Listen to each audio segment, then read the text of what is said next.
새벽기도로 나오신 모든 샘물 성도 여러분들을 주님의 이름으로 환영합니다. 우리 함께 샘물의 기도 드리도록 하겠습니다. 마음 모아 샘물의 기도를 하나님께 드립니다. 먼저 우리의 믿음을 고백합니다. 감사함으로 그의 문에 들어가며 찬송함으로 그의 궁정에 들어가서 그에게 감사하며 그의 이름을 송축할지어다. 아멘. 우리의 찬송을 기뻐 받으시는 하나님, 삶의 모든 순간에 하나님을 즐거워하며 예배드리기를 기뻐하는 참된 예배자가 되게 하옵소서. 하나님께서 주시는 은혜에 감사하며 믿음과 소망으로 하루를 살아가게 하옵소서. 교회와 예배를 위해 기도합니다. 날마다 마음을 같이하여 성전에 모이기를 힘쓰고 집에서 떡을 떼며 기쁨과 순전한 마음으로 음식을 먹고. 아멘. 예수 그리스도를 고백하는 믿음 위에 교회를 세우신 하나님, 모든 성도가 유일한 소망 되시는 예수님을 바라보게 하시고 나보다 남을 낮게 여기고 서로 사랑하게 하옵소서. 모든 일의 앞에 기도로 하나님의 말씀에 순종하는 겸손한 예배자 되게 하옵소서. 예배 가운데 베풀어 주시는 은혜를 함께 누리며 성도의 교제가 풍성하게 이루어지게 하옵소서. 목장과 성도들을 위해 기도합니다. 이는 나 여호와 너희의 하나님이 내 오른손을 붙들고 내게 이르기를 두려워하지 말라, 내가 너를 도우리라 할 것임이라. 아멘. 우리의 형편을 아시는 하나님, 목장 가족들의 삶을 가장 선한 길로 인도하시고 긍휼히 여겨 주시옵소서. 함께 기도할 때 응답받는 은혜가 가득하게 하시고 하나님을 더욱 신뢰하는 믿음으로 자라나게 하옵소서. 다음 세대와 청년을 위해 기도합니다.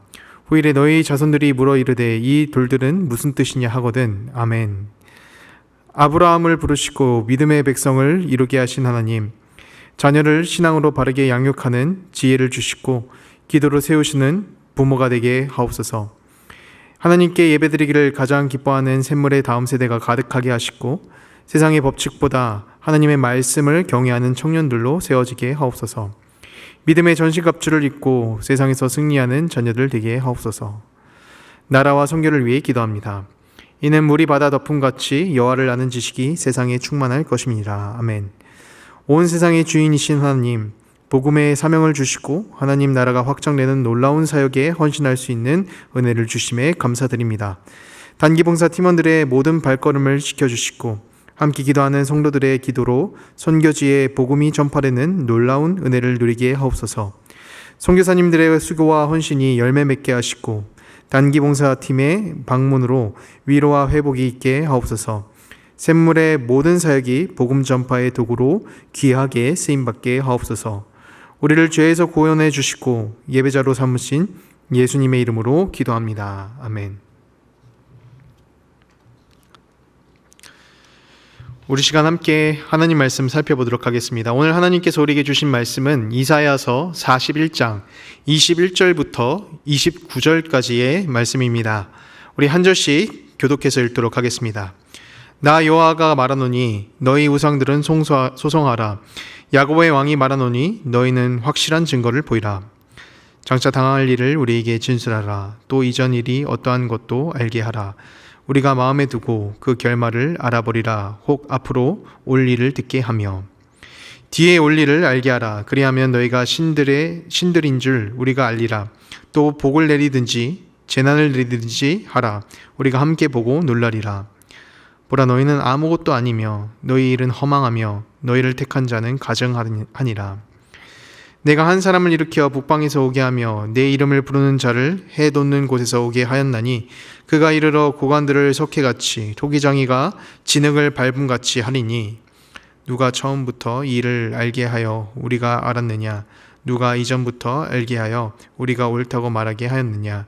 알게 하는 자가 없고 들려주는 자도 없고 너희 말을 듣는 자도 없도다. 내가 비로소 시온에게 너희는 이제 그들을 보라 하였노라. 내가 기쁜 소식을 전할 자를 예루살렘에 주리라. 내가 본즉 한 사람도 없으며 내가 물어도 그들 가운데 한 말도 대답할 좋은 자가 없도다. 29절 같이 읽습니다. 보라, 그들은 다 헛되며 그들의 행사는 허무하며 그들이 부어 만든 우상들은 바람이요 공허한 것뿐이니라. 아멘. 오늘 우리에게 주신 말씀은 무엇을 의지할 것인가 입니다. 무엇을 의지할 것인가. 우리는 살아가며 수많은 선택의 순간을 마주하게 되죠. 다양한 상황들이 찾아오기에 어려운 일을 만나고 또 불안을 느끼는 사건들을 자주 마주하게 되게 됩니다. 이런 상황들 가운데서 우리는 과연 무엇을 의지하며 살아갈 것인가? 우리에게도 도전을 주는 질문이 됩니다. 오늘 본문의 말씀의 내용은 우상을 향해 던지는 하나님의 메시지입니다. 당시 우상을 섬긴다는 것은 단지 그 앞에 절을 하며 종교적 의식을 하는 것이 전부가 아니었습니다. 삶의 가장 큰 부분이었던 이제 농사의 날씨를 주관한다는 이 바알을 보더라도 그 안에 숭배하는 것에 이제 먹고 사냐 죽으냐 그 문제가 담겨 있고요. 우상을 섬기며 자신의 삶을 온전히 우상에게 의지하는 모습을 보게 되는 것이죠. 때문에 우상을 숭배한다는 것은 무엇을 의지하며 살아갈 것인지에 대한 선택이 되기도 합니다. 오늘날의 삶에서도 모습은 다르지만 여전히 의지할 대상이 되는 우상들이 있습니다. 그 앞에 과연 무엇을 의지할 것인가? 우리가 이 질문을 물으며 우리 가운데 온전히 의지할 것이 무엇인지 찾고 마음을 다해 의지하려고 합니다. 그렇다면 오늘 말씀을 통해 주시는 메시지는 무엇일까요? 무엇을 의지할 것인가? 말씀을 통해 주시는 첫 번째 메시지는 누구나 의지할 대상이 필요하다라는 것입니다. 우리는 살아가며 각자 삶 가운데에 누구나 의지의 대상이 필요하다라는 것이죠. 이와 관련해서 의지할 것이 없고 또 기댈 곳이 없는 삶은 참으로 힘들다라는 것을 느끼게 됩니다. 그래서 우리의 삶에는 의지의 대상이 하나씩 다 필요합니다. 오늘 말씀은 헛된 우상들을 고발하고 있습니다. 사람들은 저마다 자신이 필요한 우상들을 세우고 또 그 앞에 절을 하면서 섬기는 죄를 저지르게 되었습니다. 많은 사람들이 각자의 우상을 섬기는 이유 역시 무엇인가 기대고 의지할 대상이 필요했기 때문입니다. 야곱의 아내였던 이제 라헬이 삼촌을 떠나 먼 길을 가게 될 때 품속에 작은 우상이었던 드라빔을 챙겨서 나가게 됩니다. 이 드라빔을 챙겼던 이유 역시도 먼 길을 떠나게 되는 여정인데요. 그 여정 가운데서 자신이 무엇인가 믿고 의지할 대상이 필요했기 때문이었죠. 의지할 것이 필요하기 때문에 누군가를 속여가면서까지 이 우상을 포기하려고 하지 않습니다. 우리는 이 사건을 보면서 우리 가운데 누구나 의지할 대상이 필요하다라는 것을 느끼게 됩니다. 오래전 영화 레미제라블을 보면은 이제 장발장의 삶이 참으로 외롭다라고 느낀 적이 있습니다. 이제 빵 하나를 훔치고 달아나 범죄자라는 낙인이 찍히게 되는데요. 범죄자라는 낙인이 찍히자 어디에서도 환영받지 못하는 장발장의 모습을 보게 됩니다. 이 소설 속 안의 인물이지만 이 장발장이 살아가는 삶 자체가 굉장히 힘들고 또 불쌍하다라는 생각이 들었습니다. 이 극 중의 장발장이 불쌍하다라고 느낀 이유는 그가 단지 범죄자여서가 아니라 어디에서도 환영받지 못한 인물이었기 때문입니다.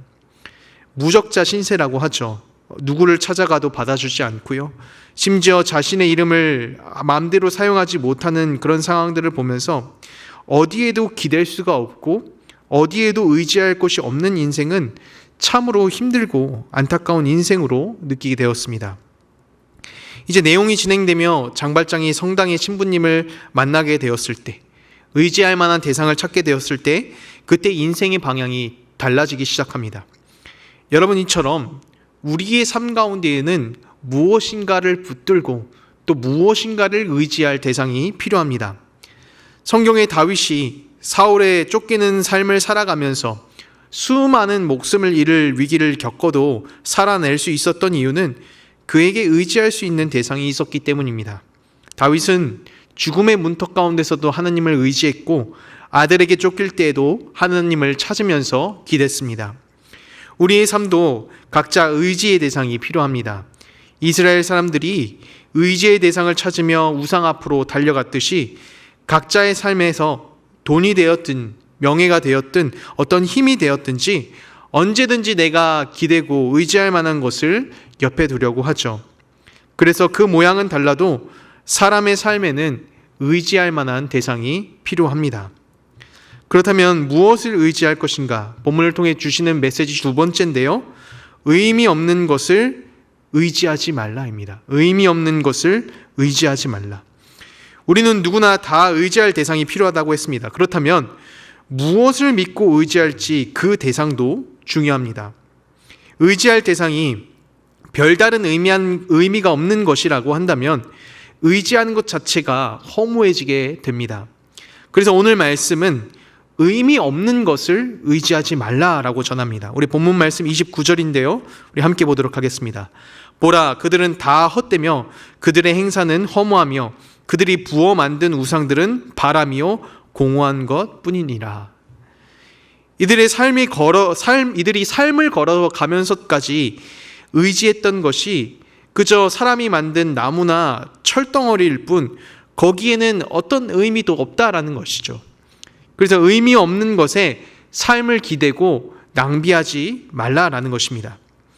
우리가 땅에서 흔히 보게 되는 이 개미들은요, 맨 앞에 이제 인도하는 개미를 따라서 움직인다고 합니다. 이제 내 앞에 어떤 것이 있든 제대로 알지 못해도 그냥 앞에 있는 개미가 인도해서 가면은 그 개미의 뒤를 줄줄이 따라서 가게 되는 겁니다. 그 개미가 이제 맞는 길로 가면은 상관이 없지만 앞을 인도하는 개미가 본인의 그 냄새를 잘못 맡아서 원을 그리듯이 그리게 되면은 같은 자리를 계속해서 빙빙 돌게 된다고 해요. 그래서 그 뒤를 따라가는 개미들은 목적지 없이 지쳐 죽을 때까지 같은 자리를 빙빙 돌게 된다고 합니다. 본인이 의지하며 따라갔던 대상이 잘못되었기 때문에 어떤 목적지 없이 의미가 없는 그런 인도였기 때문에 그 삶이 허무하게 낭비되는 것이죠. 이처럼 의미 없는 것을 따르고 의지하는 삶은 허무한 것임을 보게 됩니다.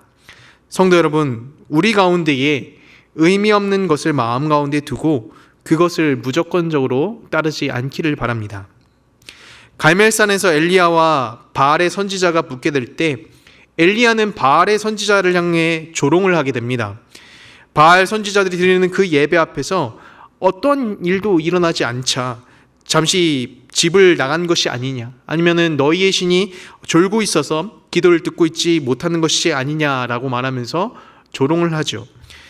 엘리야가 이렇게 말한 것은 이들이 믿고 있는 바알에는 어떠한 의미도 없었기 때문입니다.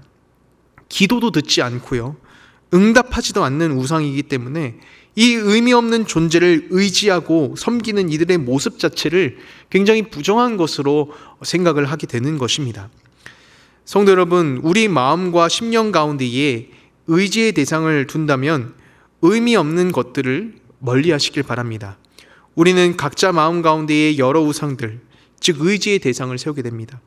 많은 사람들이 의지하려는 그런 힘과 또 권력, 또 다른 그런 실체 같은 것도 우리 삶에 분명 큰 도움이 되죠. 그러나 도움이 되는 도구가 되는 것을 넘어서 의지의 대상이 되지는 않길 바랍니다. 얼마 전 뉴스에서 인도의 억만장자가 이제 말을 타고 가다가 날아가던 이제 벌을 삼켜서 죽게 되었다라는 기사를 보게 되었습니다. 이 사건을 보면서 가장 믿을만하고 또 힘이 있어 보이는 것도 결국 영원하고 완벽하지 않다라는 것을 보게 되었습니다. 오늘 말씀 25절을 보면 하나님께서는 이 바벨론 제국도 역시 멸망시킬 것이라고 말씀하십니다. 정말 강력하고 영원할 것 같았던 왕국 역시 무너지고요, 강했던 바벨론이라고 할지라도 결국 의지의 대상은 되지 않는다라는 것이죠. 성도 여러분, 우리 가운데에 한계가 있는 것들을 마음 가운데 두며 전적으로 의지하지 않기를 바랍니다. 그렇다면 무엇을 의지하실 것인가? 말씀 가운데 주시는 메시지, 누구나 의지의 대상이 필요하다라고 했습니다. 두 번째는 의미 없는 것을 의지하지 말라였습니다. 그렇다면 마지막 메시지는 응답하시는 하나님을 의지하라입니다. 응답하시는 하나님만을 의지하라. 하나님께서는 우리의 소리를 들으십니다. 하나님을 의지하는 것이 왜 참된 의미가 있느냐? 하나님께서는 우리의 목소리 하나하나에 귀를 기울이시는 분이 되시기 때문입니다. 우리 본문 말씀 26절인데요. 우리 함께 보도록 하겠습니다. 누가 처음부터 이 일을 알게 하여 우리가 알았느냐? 누가 이전부터 알게 하여 우리가 옳다고 말하게 하였느냐? 알게 하는 자도 없고 들려주는 자도 없고 너희 말을 들을 자도 없도다. 당시 바벨론의 포로로 살아가던 이스라엘 사람들은요, 내가 이만큼 열심을 다해서 우상을 섬기면은 바벨론 포로 생활이 끝날 줄 알았습니다. 내가 이만큼 우상을 다해서 노력하고 행동으로 보여줬기 때문에 반대로 그 노력할 만큼 보상을 받을 것이라고 생각을 했던 것입니다. 그런데 그 우상은 오늘 말씀이 우리에게 전해주는 것처럼 교제하지 않습니다. 열심히 우상 앞에 기도하고 노력해도 어떠한 소리조차 들리지 않습니다. 성도 여러분, 우리의 목소리에 응답하시는 분은 오직 하나님이십니다. 우리에게 오셔서 교제하시고 나의 삶 가운데 함께 동행해 주시겠다고 약속하시는 분은 하나님이십니다. 바벨론의 포로 생활부터 구원하신 분은 바알이나 다른 우상이 아니고요, 하나님께서 구원하셨음을 보게 됩니다. 그렇다면 누구를 우리 마음 가운데에 두고 의지할 것인가? 우리의 소리에 응답하시고 신실하게 약속을 지키시는 하나님만을 의지해야 합니다. 우상으로 비춰지는 것들은 결국 우리와 교제하지 않습니다. 돈이 되었던 힘이 되었던 어떤 다른 모습이 되어도 우리 가운데에 둔 그 우상들을 우리가 사랑할 수는 있어도요, 그것들이 우리를 사랑하지는 않는 것이지요. 바알의 선지자들이 바알 앞에 나아가 절을 하며 또 충성을 다하고 예배하지만 그 어떤 응답도 없었던 것처럼 우리에게 우상은 어떤 메시지도 주지 않습니다. 죽은 상태이기 때문에 의미가 없는 것이고 죽은 것을 의지하는 삶은 허무하게 됩니다. 그러나 하나님께서는 나의 어떠한 상황에도 응답하시는 분이시며 삶을 만지십니다. 그렇기 때문에 우리는 살아 응답하시는 하나님을 의지해야 합니다. 먼 바다에 나가 폭풍우가 치는 날 밤이 되면은 바다에 나간 고깃배들은 오직 등대불 하나만 의지해서 돌아온다라고 합니다. 이제 파도 때문에 아무것도 보이지 않으면은 본능적으로 이 등대가 어디 있는지를 찾는다라고 해요. 이제 그 이유는 기상이 나빠도 이제 다른 불이나 신호는 응답을 하지 못한다라고 합니다. 너무 기상 상황이 나쁘기 때문에 다른 신호는 들어오지 않아도 오직 이 등대불 하나만 응답이 있기 때문에 그것을 항상 같은 자리에 있는 신호를 따라가며 항상 같은 자리에서 응답하는 그 등대불만을 따라간다라고 합니다. 성도 여러분, 하나님께서 우리의 목소리를 들으시고 모든 상황 가운데 응답하시고 해결하시는 분이라면은 우리 마음 가운데의 다른 의지의 대상은 필요하지 않습니다. 다른 대상은 나를 사랑하지도 또 목소리에 응답하지도 않지만 자녀된 나의 소리를 들으시고 하나님을 바라며 또 응답해 주시는 하나님을 전적으로 신뢰하는 성도 여러분들이 되기를 바랍니다. 말씀을 정리합니다. 무엇을 의지할 것인가? 우리 주변에는 의지할 만한 다른 대상이 많은 것처럼 보입니다. 그리고 실제로 그 의지의 대상은 나의 삶 가운데에 많은 도움이 되죠. 그럴싸해 보이는 것들이지만 그것은 우리의 가장 우선된 순위는 아닙니다. 나의 마음 가운데 우상으로 세웠던 의미 없는 것들을 우리가 한편으로 옆으로 치우고요, 그 자리 가운데 나의 소리로 응답하시고 내 모든 상황을 해결해 주시는 주님만 의지하고 나아가는 성도 여러분들이 되시길 주님의 이름으로 축원드립니다. 우리 시간 말씀을 기억하면서 함께 기도의 자리로 나아가도록 하겠습니다. 하나님, 내가 어떤 상황이 되었든 다른 것들을 의지하는 것이 아닌 오직 주님만 찾고 의지할 수 있도록 도와주시옵소서. 그리고 낙도 단기 봉사팀이 봉사 가운데 있습니다. 하나님께서 주시는 은혜와 또 동행하심이 그 팀 가운데 있기를 바라면서 함께 기도해 주시고요. 또 진행되는 여름 사역과 또 여름 성경학교를 통해 우리 다음 세대들이 하나님을 믿고 또 하나님을 알아갈 수 있는 시간이 될 수 있도록 함께 해 주시옵소서. 우리 이렇게 기도하신 후에 각자의 개인 기도 제목으로 기도하고 나아가도록 하겠습니다. 우리 함께 기도하도록 하겠습니다.